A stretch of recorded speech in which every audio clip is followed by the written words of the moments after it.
Enfin, le 10 août fut décidément fixé par les conjurés.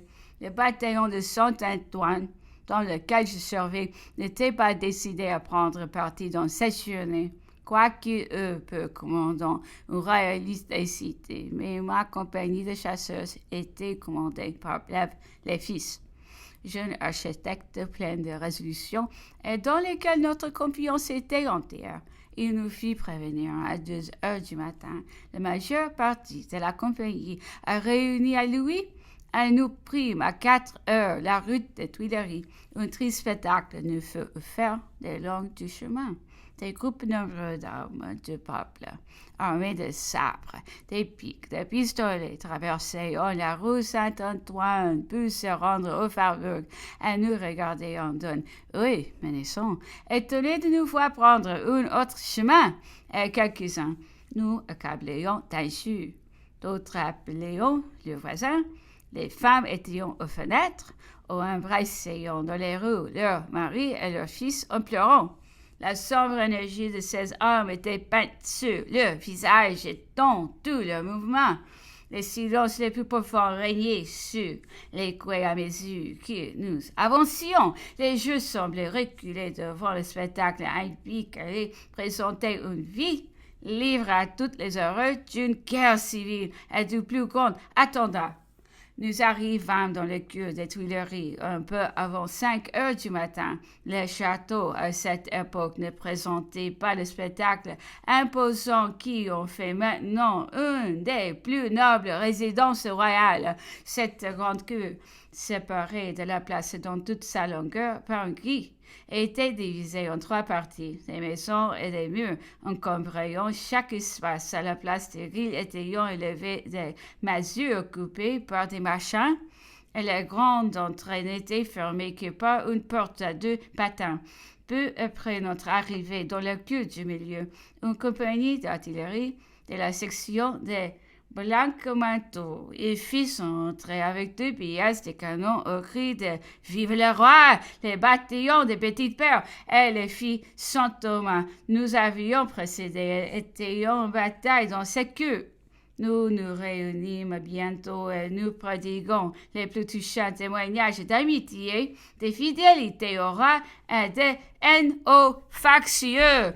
À 5 heures, on nous annonça que le roi allait nous passer une revue et parut bientôt accompagné de quelques officiers de sa maison et une vingtaine de personnes en habits de vie, armés d'espagnols, de pistolets ou de fusils.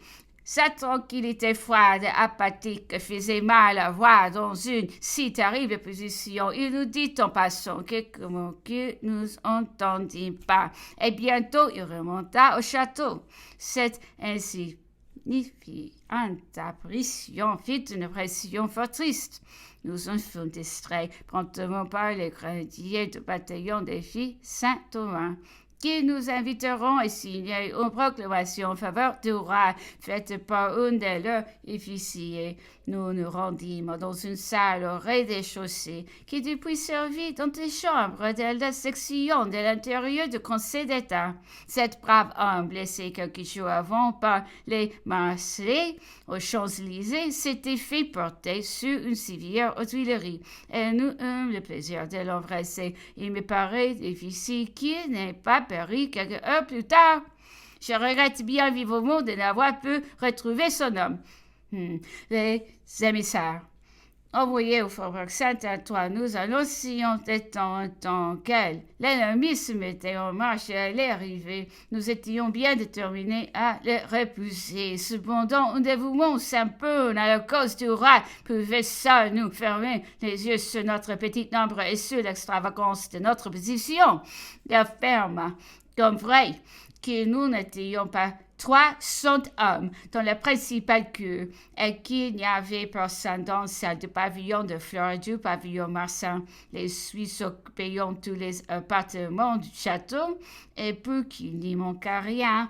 Le général en chef de cette armée, si bien disposé était où M. de Wittenhoff, vieillard plus que sexagénaire, qui parlait au français barbare, qui ne connaissait ni la France ni Paris, qui marchait péniblement, et qui certainement n'avait pas la moindre idée ni des ennemis qu'il avait à combattre, ni de la position qu'il avait à défendre. En vérité, si les Jacobins avaient été chargés de disposition des assiégés et du choix du général en chef, ils n'auraient pas mieux fait. L'approche de l'ennemi détermina le roi à se réfugier dans l'Assemblée législative un grenadier.